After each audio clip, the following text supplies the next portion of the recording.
Il y a un phénomène qui c'est le supporterisme. Supporterisme, c'est une contraction, c'est de transformer un supporter en opposant politique. Voilà un peu après le quatrième mandat, où les stades sont devenus de véritables arènes d'opposants. Et la preuve, c'est qu'aujourd'hui, il y a les chants des supporters des stades. C'est quand on a une classe politique vidée de sa substance. Elle devient peu crédible. الناس ما يسمعولهاش الناس ما يمنوش بها الأحزاب يقولوا لا لا قاع كيف يا l'image تاع الأحزاب تسقط que ce soit أحزاب الموالاة ولا أحزاب المعارضة mais ce qui nous importe nous c'est المعارضة là. La population trouve d'autres moyens d'expression.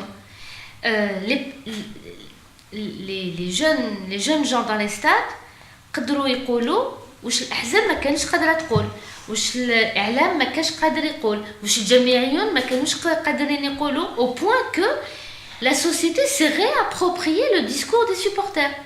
Et ça s'est pas passé qu'en Algérie, dans d'autres pays en Amérique latine où le football est, vous savez, c'est le sport roi. Il y a des exemples de supporterisme au football. Oui, au Brésil, par exemple. D'accord. Au temps de la dictature, ce sont les stades aussi qui ont véhiculé des messages politiques.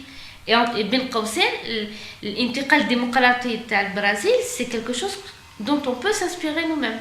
D'accord, parce que ما حكينا على بزاف des exemples, ما حكيناش على l'exemple تاع البرازيل في les années 70. C'est très intéressant le Brésil.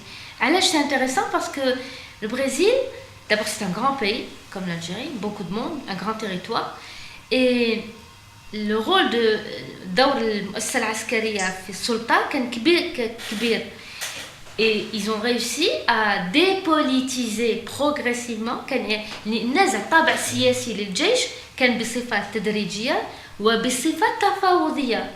C'est la raison pour laquelle peut-être اليوم ولا رانا نشوفوا أن يتنحاو كاع se dirigent vers des hommes politiques, donc des civils, et pas pour le moment vers les militaires. Peut-être aussi qu'il y a de la volonté de suivre un schéma معروف, ça s'appelle la transition pactée. معناتها الانتقال الديمقراطي اللي يجي من خلال تفاوض بين الاطراف دونك السلطه والمعارضه. وهذه المفاوضات تكون بصفه تدريجيه. هذا ça veut dire que كل واحد يدير تنازلات de façon progressive.